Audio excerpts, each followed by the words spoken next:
Welcome everyone to the Avengenerds podcast, where we talk Marvel, DC, Star Wars, and more. I'm your host Torrent, and with me is our co-host Peyton. Yo. Today, we'll be talking about the box office and the news of the week. Every time comes in the description of the show notes you want to jump around. And with that, here's Peyton with the news. All right, everyone. Let's get into the news before we talk about box office. We have a good amount of news and also some pretty interesting news. Starting off, we have Alien Earth being renewed for a season 2, which is a big W in my opinion, because despite the Alien fans seemingly being mixed, I don't know, I'm trying to avoid that. I don't need to be in another toxic fandom. But the way Alien Earth ended, it would be annoying to just leave it at that, because it leaves off somewhat in a cliffhanger, and there's definitely ways that they could have written around how, you know, the future of the franchise would have worked out, and, you know, canonicity and stuff like that. But it's definitely good. You haven't finished it. No, I have not. You got to finish it, bro. I do. But next up, we have, this is according to the Wrap, DC Studios' Lanterns has been shifted to the end of summer 2026. Previously, I don't think it really had a release date. It was just summer 2026. But now it seemingly has been pushed towards the end of summer 2026, which means that we're going to get it after Supergirl, which is fine by me. I don't really care. As long as we still get it. As long as we get it, yeah. Torn, this is according to the Hollywood Reporter. DC Studios has hired Dan Perrault and Tony Yacenda, who did American Vandal. Never seen it. It could be trash, I don't know. To write the Jimmy Olsen series, with Skylar Gisondo returning to star, with Gorilla Grodd being the focus of the first season. Apparently, David Corenswet and Rachel Brosnahan are not expected to appear. So two things. Crazy. One, I'm very excited because this is this sounds like a great idea. Having a show focused on the Daily Planet crew. I really enjoyed them in Superman, and I wanted to see more of them. So the fact they're getting their own series, the fact we're getting Gorilla Grodd is very, very exciting. But no Clark Kent, Lois Lane, that hurts. Like, I get it, they're going to be more expensive, but not even like for like a voice. Like, I don't know. They work there. Exactly. I guess they could be like, oh, they're on vacation or something, but I don't know. What if someone, we're Superman, you know? Look, bro, all I want them to do is have a segment for Gorilla Grodd, like how they did for Legends of Tomorrow. Just be like, Barack Obama.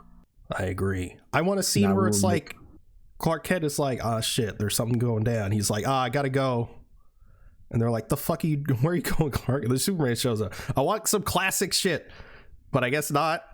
I don't know. It says they're not expected to appear, and so things could change. I don't know. What's David Corenswet doing? He ain't doing shit. He ain't got nothing on the schedule. Rachel Brosnahan, booked and busy. I actually don't know what David Corenswet is doing. He could be, I mean, he's Superman now, so he could be booked and busy. Who knows? Torn, this is according to the Wrap. Brainiac will be the villain in Man of Tomorrow, something that everyone's been speculating, but now we have what is mostly confirmation. Goated. Indeed. Can't wait to see how that is. Finally. Wanted real live action Brainiac for so long, and you just know that James Gunn's going to do him justice. It's going to be a fucking big ass head in the sky. It's going to be a big ass skull head floating in the sky with some tendrils. Suicide Squad killed the Justice League. No. No. Yeah, it's just gonna be an adaptation of that. That'd be nuts, man. Yeah, I want Margot Robbie to shoot, I don't know, Robert Pattinson in the head.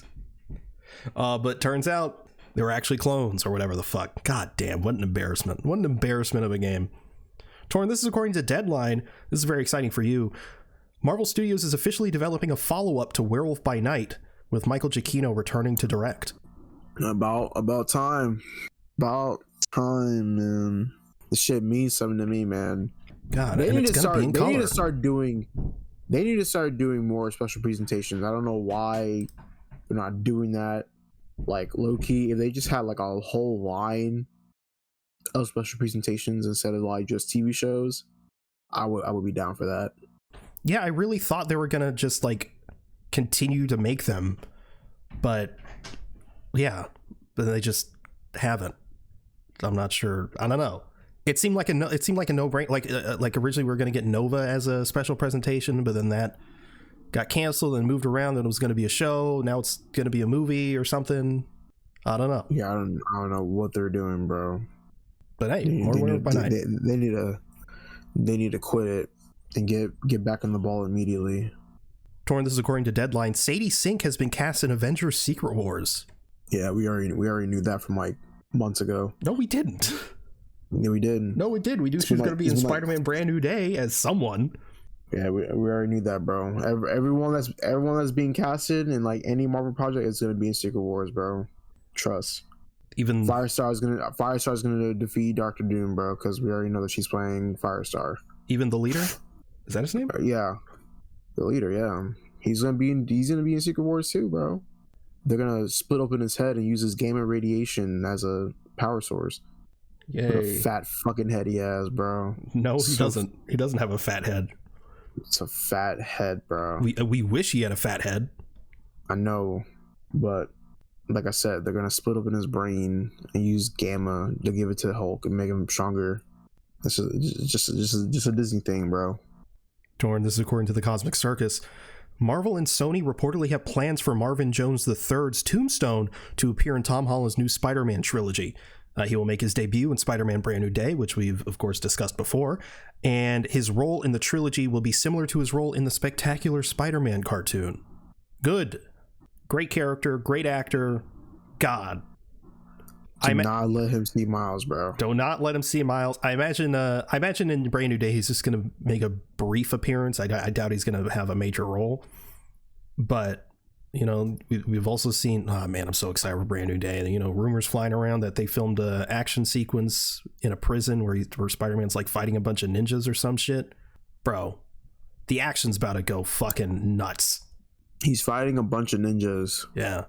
But the main villain is not Mr. Negative. Yeah. Granted, ninjas are Japanese. And Mr. Negative is Chinese. True. But still, like, but, you know, American. Americans, you know, I mean, they don't, it doesn't matter. Asians, like, Asian. I mean, but then again, like, some people, they'll use, like, ninjas for, like an assassin type of thing. But just that alone. True, yeah, the rumor is ninja. It could be, yeah.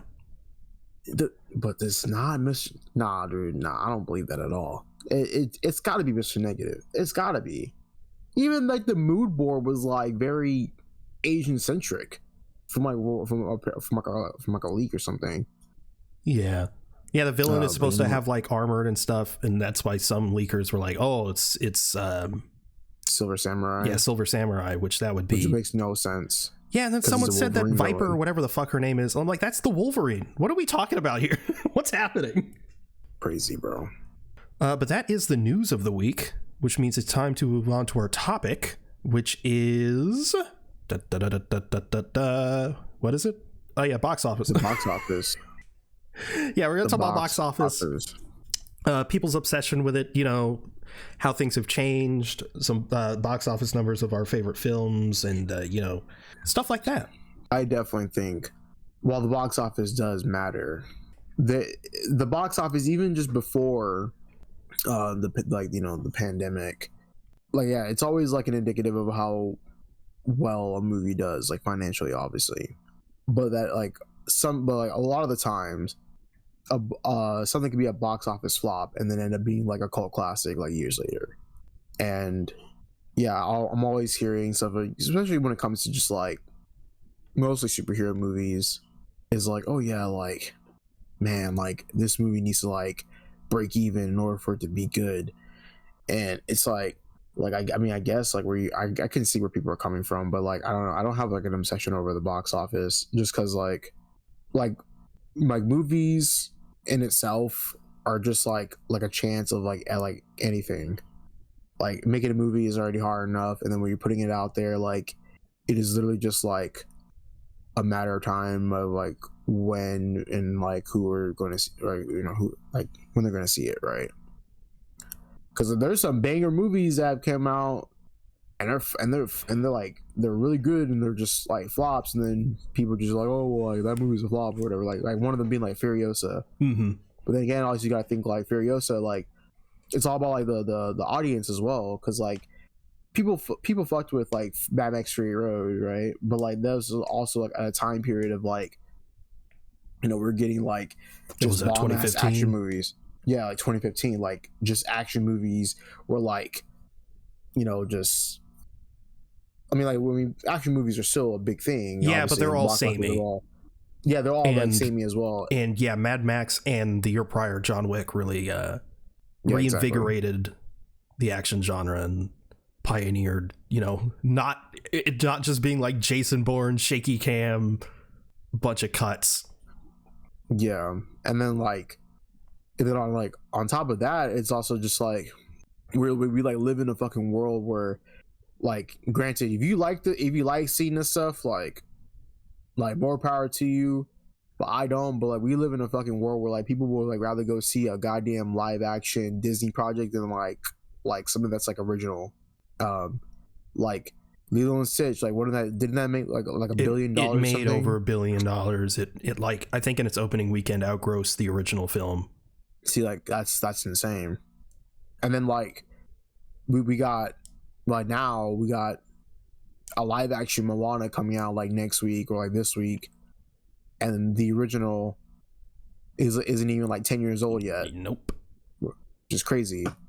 But you know, like, and it's also a thing too where like when it comes to like box office, it also contributes like of how like the theaters are doing like themselves, because there's periods like within like a year or like, you know, every couple years there's a period where people are just not going to the movies, right? Like they're just not going to the movies. Like movie tickets are expensive as ever, especially with concessions, so that kind of ties into how people are going to the movies. But even now, like it also goes down to like trailers. I feel like a lot of the trailers are like, it's kind of like a little bit of like reheated nachos in like some sort of way, like some of these movies. So that also contributes to like, you know, how like a box office thing like would be. But like overall, there's like a lot of contributing factors to like how a movie would like be perceived through like the general audience. But as like of an obsession, it also, like I said, like it also, people use the box office as like an indicative of how a good movie should be, and like I don't see that happening at all. I mean, like, not happening as like, for me, like what I meant is that I definitely don't see, be like, man, like this movie made $1 billion, it's good.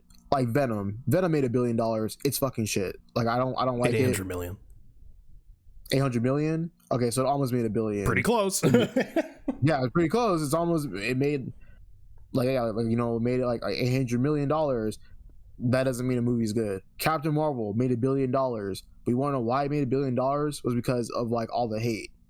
Haters made that movie get $1 billion. Captain Marvel is not a good movie. Well, like, it's not a good movie. It's fine. It's a movie. It's the not Marvels bad. is better. No, it's not. I mean, I don't disagree. The Marvels is better than Captain Marvel. But like, what the Marvels made like $600 million or something? I don't know, less, maybe like 500 million. So yeah, like, I forgot. I have Box Office Mojo. I could just look that up. You might hear typing and stuff, listeners, but you know. It. Oh no! What? $200 million. 200 million? Holy what was the budget? What was the budget? Shit. Oh my god! Wait, no, you're lying, bro. No, you're bro, lying. I'm not lying. I mean, I knew it was bad. I didn't know it was that bad. You're lying, bro. I swear to God, bro, you're lying, bro. Bro, I swear on my life. Hey, man, unless Box Office Mojo is like, you know, fake news. Oh my god. What? Nah, that's crazy. The movie cost $270 million. I thought okay, I guess Wikipedia is wrong, because it says the budget is like 307 like million. That's like that was like the net. I mean, I'm sure that's counting 206 million. I think that's counting marketing. That is insane. Wow. But then again, like I said, like the Marvels may not have done well financially, but I think it's a better movie than like, you know, its predecessor. Ant-Man and the Wasp: Quantumania made way more than that. It made like double. Yeah. And then also you got to think too, like it's a little different with Marvel, like unfortunately, because like people are just not tuning in to like the MCU anymore. It's a trend to hate on the MCU. Just people are not caring about it in general. So that's also like another thing. But like in terms of like other movies, I think also what contributes to like a box office failure is that some of these movies, while they look great, they're shot great, they're just costing way too much money to fucking make. Like I feel like some of these movies where like it could have a budget of like 9 million, it ends up having like a budget of like 16 million, and then it ends up like not having like, it doesn't do well financially. So I think that's also a contributing factor too, is that like some of these movies are just having like outrageous budgets, and like, you know, like I said, you know, there has to be an account for marketing, right? But even then, it's like well, it's like, damn, like this movie was like $16 million or whatever, or like, yeah, the budget was like 20 something, like, but like it ends up making like, no, like 16 million, which is like crazy. That's still a net negative because of marketing. Yeah. So for anyone that doesn't know, the way it generally works, like what's a lower budget film? Begonia, okay. I think has a budget of like 10 million or something. Begonia budget. Yeah, there's not a lot of, I guess, like some VFX shots in Begonia. Yeah, most of the stuff would go to the practical, some of the more practical effects, but it's mostly in like one location. I didn't even think about that when we watched it. We'll talk about that later in the what we watched segment. But yeah, okay. So let's say Begonia has a $10 million budget. If it we don't know how much it's going to make in the end, but let's say it made $50 million, right? That would be a positive, but on a budget of $10 million, let's say it made 20 million. That sounds like a positive because it'd be 10 million more than 10 million, but it's more like breaking even, because the general rule of thumb is the true budget of a film is whatever it says the budget is plus marketing, which is generally double what the budget of the actual film was. So the actual budget of Begonia would have been $20 million. Now, obviously, that's just a general rule of thumb. That's not an exact math. It's not an exact equation, because for some films that costs, like the Marvels, $200+ million, then the marketing is more like 100 mil per. So yeah, general rules of thumb we're working with here, but that is generally how it works. But yeah, I was gonna say how like a lot of these major publications also contribute to how movies are perceived with the box office. Like Variety, for example, they'll be like this movie made however many box office. It's shattering records or whatever. But then you go over to something like Sinners, which is a pretty major success generally, and they're like, it's not that big. The Sinners didn't do that well at the box office. Like the this weird energy towards certain movies and their box office turnout. Yeah. So like Sinners made almost $400 million worldwide. And it's also important to note the markets, because just use Sinners as an example again. Sinners is a very American film. All right. So the major, most of the movies coming out, you know, you see in theaters are from Hollywood, you know, they're from America. So domestic means the money that comes from America. And Sinners made $280 million domestically, which is big. That's a very good domestic turnout. But internationally, it only made $88 million, which is not bad, But generally speaking, the international either equals or surpasses the domestic box office turnout, because the international market is incorporating everything but America. So that's obviously a lot more markets than just domestic. But because Sinners is so quintessentially American, both in its themes, visually, it's a movie with a bunch of black people in it. Just, being blunt, the overseas market isn't necessarily gunning for that kind of film.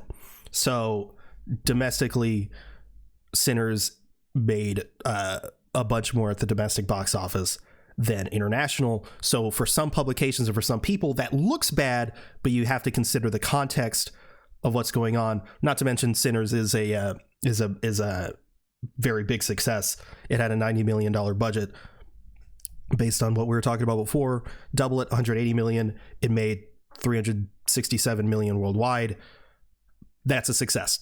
So it also, I also find interesting the genre of film that does make money. Something I was thinking about, and really what sort of inspired me to want to talk about this for the podcast is horror films.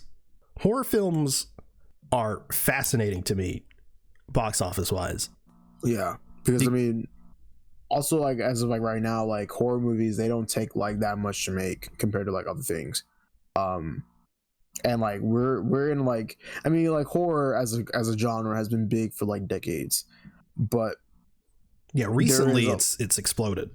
Yeah, recently it is exploded. There is like we're in like a horror renaissance right now, and it's because, like I said, like it doesn't take much to film a horror movie compared to like, obviously like a blockbuster movie, just because like people who are like horror fanatics, they like are they are like adamant on using less special effects and like more practical effects.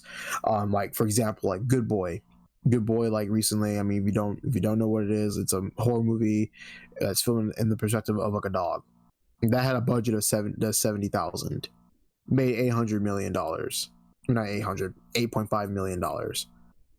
So like, but like I said, it's also the company that was also, with Good Boy, like IFC, which is like independent, it's more independent. That is a contributing factor as well, because like, it's not like they needed like $2 million, like a $2 million budget for that. But when it comes to horror movies, there's a lot of horror movies that are like, that have like, budget, like very small budgets, and then they end up becoming like, they end up just getting more of their budget money back through the box office, just because like people like horror movies generally. Like as of recently, there were more people that are willing to go see a horror movie than like an action movie as of right now, because action movies are just not, they're not hitting for a lot of people. Yeah, we're in a very interesting transition period where certain films aren't seen as a guarantee anymore, but it's also, we're in a transition period where there's no guaranteed hit right now. Exactly. And like on top of that, like, unless it's like a live action remake. Well, yeah, like going back to that, like you said, like, like things are different right now, and like it's also a thing to where, if you're not like A24 or like independent or like anything like that, like if you're like Hollywood, like they're not gonna want to take a chance on like anything like new, like as of recently. Like it's always gonna be a formula. It's always gonna be like a live action reboot, and like, or like a sequel, or like a legacy sequel and stuff like that. And like it's so like, it's such a disappointing thing, because like recently someone brought this up when I was on social media, how like, there are pictures of the new Legend of Zelda movie, right? The two people that are Link and Zelda, they're two unknown actors. So now you have people that they will release these movies with like unknown actors, but now on top of that, we're getting all these movies that are supposed to be original, but they're really not. They're just formulaic movies with like A-listers when it could have been like people that are like unknown. So now they have to get these big name celebrities to try to get more money into like the box office, which like granted, that's like that's with every movie, and it makes a lot of sense, but still and even then it's not a guarantee, because One Battle After Another lost like $100 million. Mm-hmm. And that seems to be the kind of film people want right now, but even then again, like we said, it's not a guarantee. And it's also like, I feel like when it comes to horror, you are much more likely to thrive if you're like a newer director or like someone who's like an unknown actor, just because like the way horror movies are made as recently, they're just like they're becoming well more crafted, and they aren't like from like a franchise like The Conjuring or like I wouldn't say Terrifier is like a huge franchise, but like The Conjuring or like any other big franchise, like horror films, something like that. Well, yeah, there's a lot of things. The franchise that made me want to do this was Scream. So Scream, obviously, it's Wes Craven. Wes Craven is the horror god. But like and if you're that good at horror, you understand the budget and stuff like that. And Scream had a budget of $15 million, which I don't know what that is in today's dollars, but it's not that much. And it ended up making well over $100 million at the box office. Huge hit for a horror movie. It's also, Scream is now it's a beloved horror franchise. So you go to Scream 2, it makes about the same. You go to Scream 3, it makes about the same. And then you get to a Scream 4, which I believe came out like, I think 11 years after Scream 3, and it makes significantly less. Now, I don't know what kind of factors we're dealing with here, because it was 2011. I don't fucking remember. And I wasn't watching Scream back then, but it made less than $100 million worldwide, which is kind of crazy. Despite Scream 4, it tends to be mixed. But then we move on to Scream 5. Now, at this point, Scream is a very, it's an iconic franchise. When you think about like horror icons, you think, you like Jason Voorhees, you think Mike Myers from Halloween, Nightmare on Elm Street, Freddy Krueger, shit like that, and Ghostface from Scream. And so Scream 5, and inflation and shit, it made less than the original. And I was like, really? Because now the Scream 5 came out in 2022, and it's 25 years after. It's garnered, horror has become more popular as a genre. Scream is a very iconic franchise, and it made less than the original. Like, that's kind of crazy to me. And then you get to Scream 6, and then I don't know if it's because, again, the increasing interest in horror as a genre, or maybe it's because after Scream 5 came out, people enjoyed it and were more willing to see a Scream film. But then that Scream 6 was sort of back to the original's gross numbers, but it still didn't outgross the original. So yeah, I find that fascinating.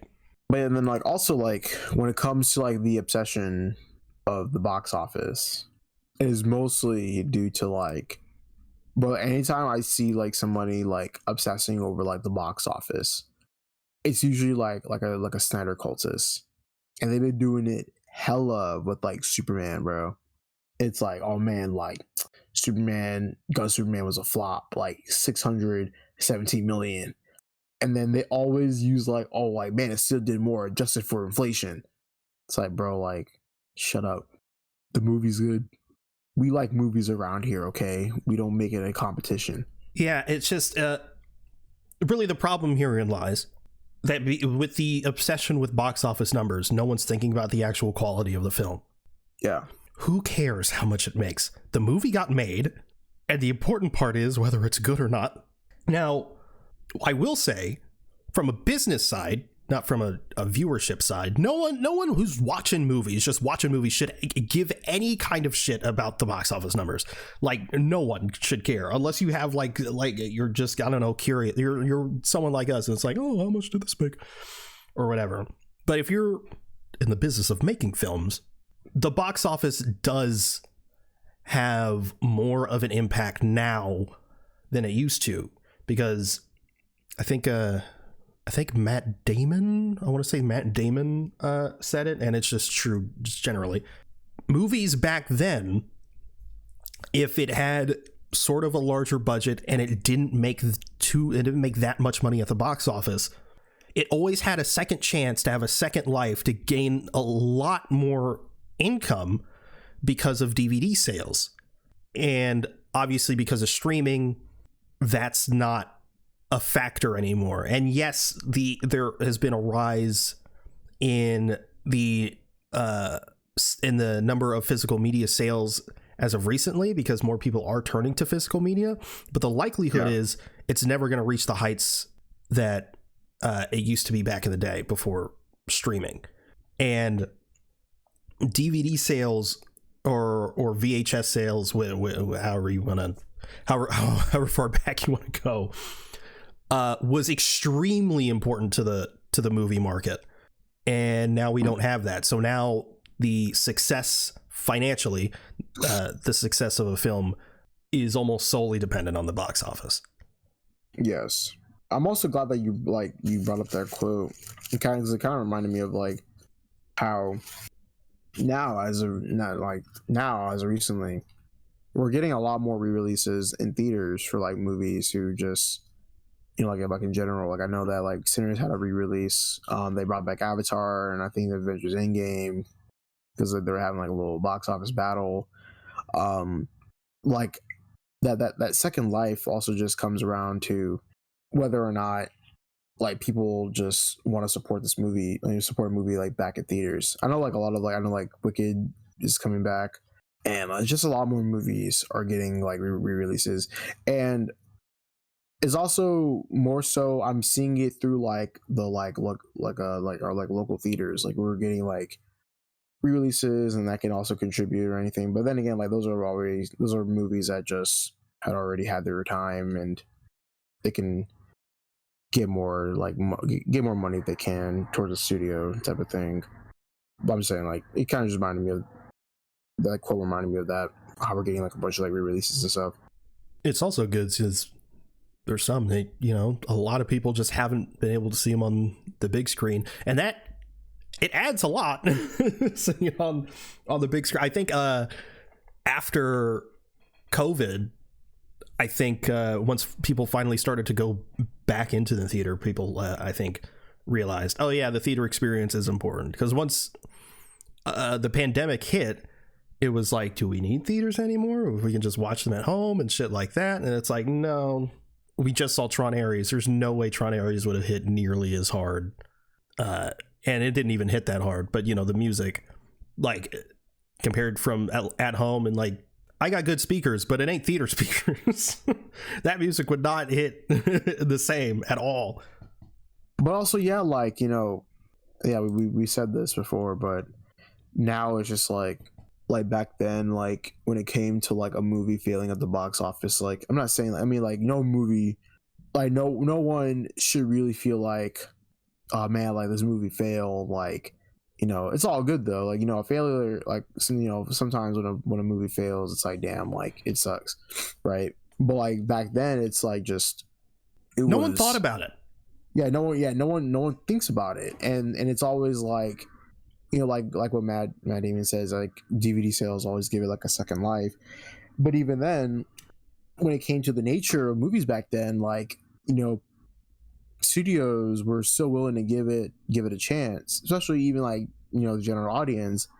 Now it's just like makes it, man, like a movie flops, like it's like, man, everything about it was bad, and when it comes the actors, the director, everyone, it's just all bad. We're not gonna do anything with it, like like right now, and it just sucks, because like whether or not like whether how people feel about certain things, like I feel like all movies, and a good majority of movies, I should say, should be supported, like whether it's through theaters, physical media, streaming.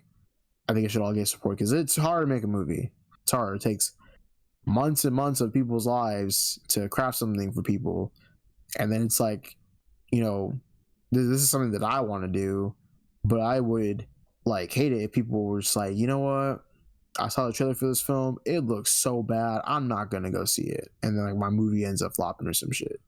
Maybe I understand why Zachary Levi was crashing out. No, I'm kidding. So Back to the Future, one of my favorite films, arguably my favorite film, had a budget of $19 million, and it made $392 million at the box office. Yeah. Holy shit. Yeah. Huge hit. There was 3 of those films. Yeah. And not even Back to the Future being a cult classic, it's like a fucking renowned classic. Yeah. So that's saying something. There's another film I just thought about. I had just thought about this film. Damn, that's insane. I just thought about this. It was a good one too. It just had its 40th anniversary, Back to the Future. Yeah. It made an extra 13 mil. That's good. Yeah. Really damn good. Which is interesting because it's Back to the Future Day back in October of 2015, because that's what they do in the film. They go to October 2015. It only made a 4.8 mil. That's bullshit. Should have made more. Should have made an extra $200 million. Yeah. Torn. Yeah. The movie Logan from 2017, arguably one of the best superhero movies ever made, had a budget of $97 million. It's very cheap compared to the stuff now. It made $600 million. What a fucking flop, bro. I know. Not even $1 billion for a superhero film? God, fucking trash. Not I would never. Fucking terrible. That's a fucking good profit. 97 million. Sure. That's good shit, James Mangold. The Grand Budapest Hotel had $25 million budget. It made $174 million. Flop. It's all these flops, bro. But yeah, no. But yeah, the international market is so fascinating to me, because like I was talking about earlier with Sinners, obviously overseas it's not going to do that well, but something like Avatar, fucking the overseas shit goes crazy. Avatar: The Way of Water made $688 million at the box office, but internationally it made $1.6 billion. And that's crazy. That's disgusting. Just for comparison, Black Panther made more money domestically than Avatar: The Way of Water.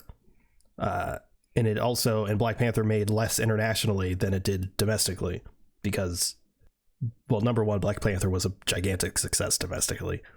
Just generally, it broke a bunch of records. But also black people. Yeah. Also black people. Avatar, the people are blue, so who cares? Avatar: The Way of Water is 3 hours and 12 minutes? Hell no, I'm not watching that shit. I thought about watching it too. Fuck no. The first one was 2 hours and 42 minutes. See, that makes sense.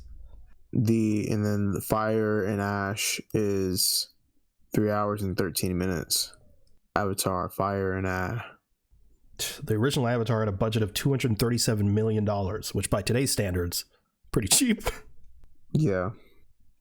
Pretty cheap. Yeah, but highest grossing film of all time with $2.9 billion. Disgusting. It made an extra $76 million in its 2022 re-release. Who the fuck is seeing Avatar, bro? I mean, international people. International people are seeing Avatar. Did you see Avatar: Way of Water?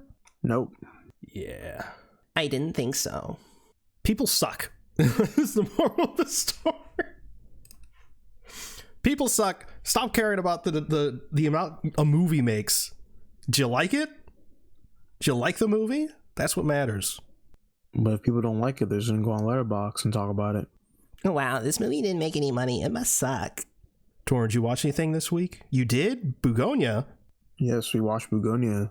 Dare I say it is a Yorgos film through and through. Third act is pretty nuts.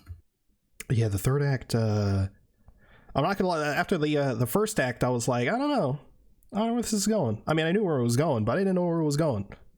No, this movie's really good. I enjoyed it a lot. Yeah, you liked it more than me. I thought it was okay.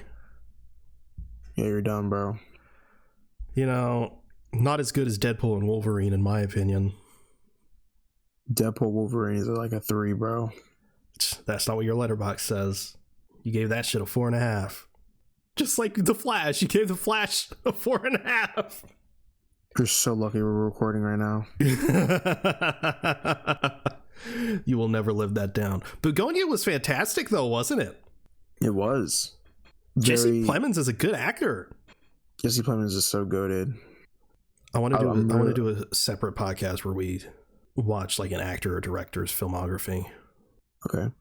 Yes. Let's do it. Yeah. Damn, Jesse Plemons is damn. What? He's an Aries like us, bro. Tron Aries? His birthday is literally like in between ours. So his birthday is April 2nd. Way to dox us, bro. Shut up. Way to dox us. Actually, let me. He's born in Dallas. He's a Texas boy. He just like us. We are Jesse Plemons. What kind of American are you? How can that be profitable for Frito-Lay? Coded. Do you know Jared Leto was born December 26th? Damn. You know what that means? He's almost Jesus. Not almost, he is. Jesus was born on the 25th. That's actually not true. He was actually born in August. If you actually do the math on the calendar, and it actually wasn't the same in December back then as it is now. It'd actually be more in August, actually. So I think you'll find. I think it was in August. I don't know. I'm pulling that out of my ass. It wasn't December 25th though. Torrin, what's Bugonia about? What is Bugonia about? What's Bugonia about? No spoilers.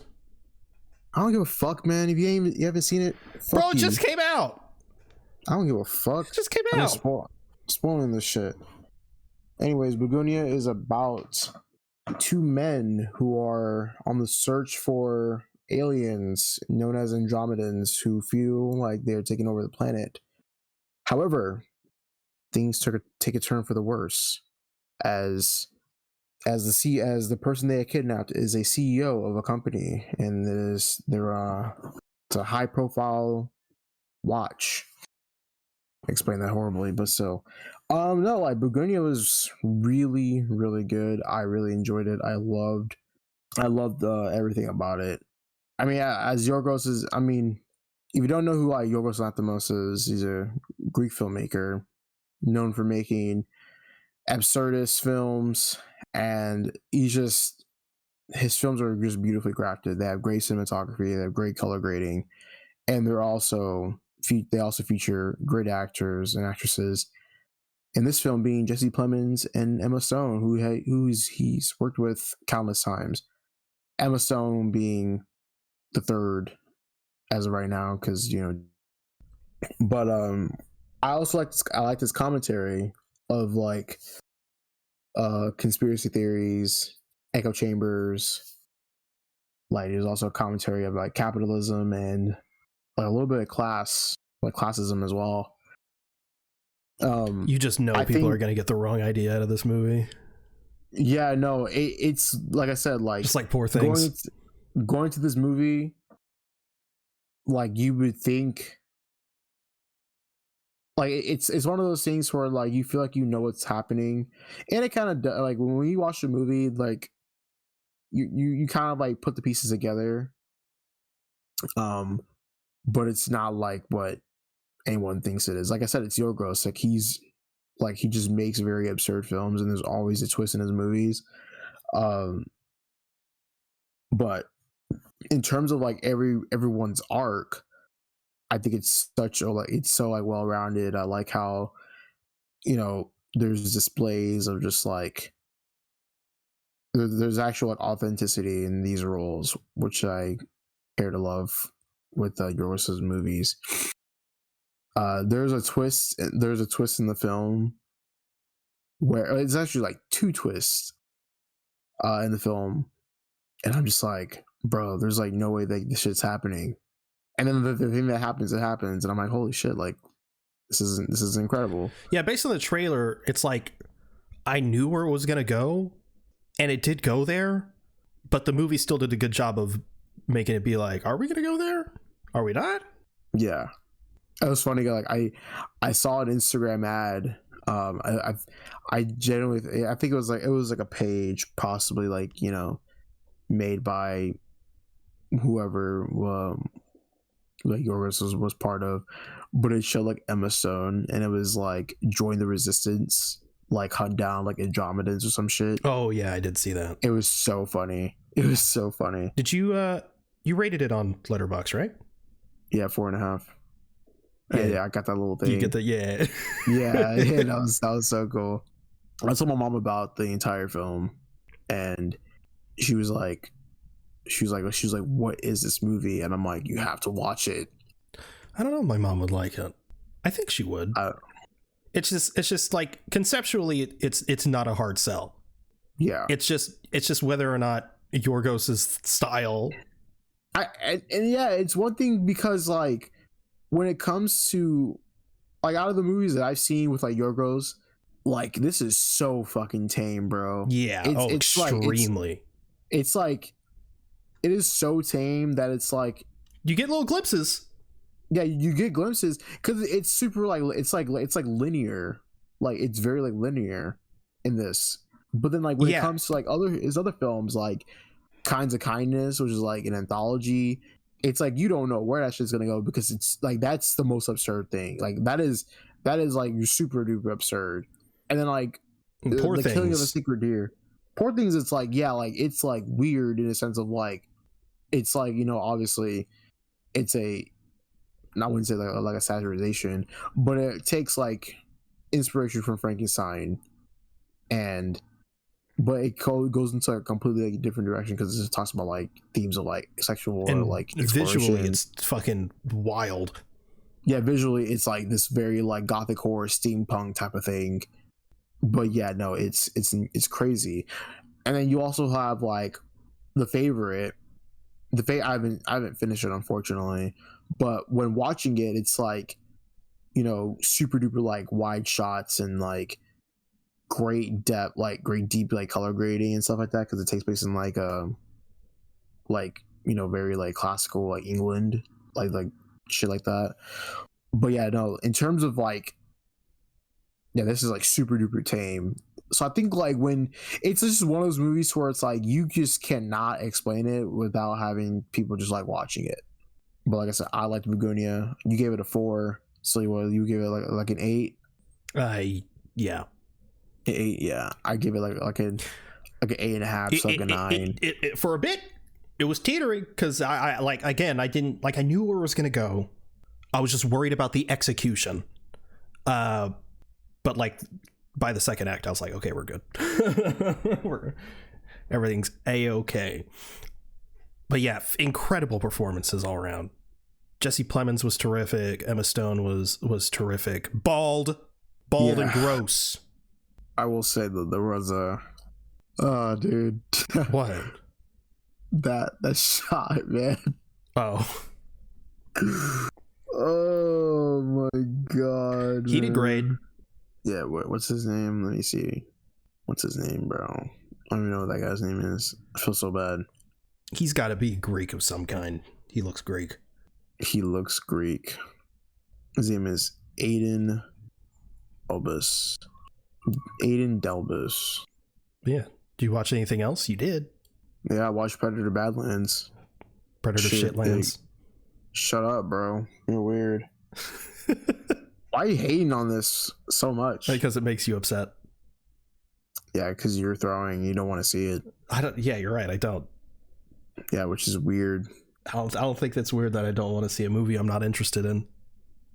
But you will watch Alien. But you watch all the Alien movies and Alien. Yeah, because I was interested in that. Yeah, you're not interested in Predator, Badlands, which is in the same universe. I don't give a shit if it's in the same universe. That's crazy, bro. Because it takes place literally within like Alien Earth. I don't give a shit. Hey, look, man. Because of that, everyone's getting fucking spoiled, bro. Okay. But Predator Badlands is fucking rules. CGI was wonky. No. Anytime he was like jumping around, yeah, it was weird. Shut up. Anyways, this is also, when it goes down to 2025, bro, this is like a year for twins. Because Elle Fanning plays like two people. Yeah, what's up with that? Really, I don't know. It's so weird. But it's fun. I mean, more range for them. But no, I liked Predator Badlands. It had a pretty solid story. Really great cinematography. My gosh. It has action in it. Like, bro, like the first like 15 minutes, it's just straight up fights and action. It's like video game type shit. Overall, I think I like the story. I liked where it was being told. The one thing I will say, the reason why it doesn't get higher, I gave it a 4 out of 5. There were points, or there was a point in the movie where, the third act, it's like, man, like everything comes down to this. But obviously, when it comes down to like Predator and Alien, it's owned by Disney, and part of the movie, part of the script, that like it was supposed to be like this really intense moments of where like, they're having to get out of the, they're trying to escape the main enemy, but like going towards like the third act, there's like some comedy. It was getting a little too comedic. They would like stop what they're doing to like to have like a comedic moment going, and that just happened, okay, bro. It was like there was a moment where, also, this is another movie this year where it has like like the sidekick, or like there's always like kind of like a baby character, like a baby alien. Oh yeah, was there a baby predator? It's not a baby predator. It's a baby of the monster the predator is trying to hunt. I want a baby predator. It's just going baby predator. Bro, I ain't gonna lie, bro. I thought it was a monkey the entire time. You thought the predator was a monkey? No, racist. I thought the freaking, just because he's black, like, you racist. He's not black. He is black. He's light in this movie. He's light skinned. Nah, he's black.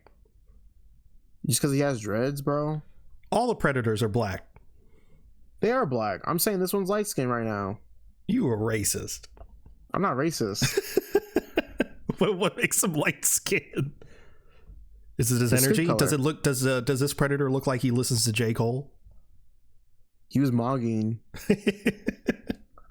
Actually, his brother's name is Quay. So like, oh, they light skin.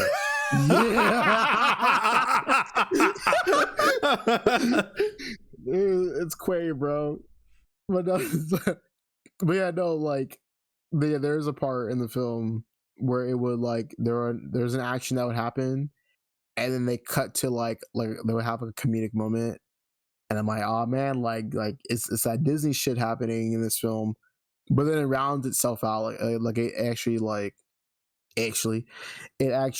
rounds itself out in the end, because there's like way more fighting, and it's like, holy shit, this is awesome.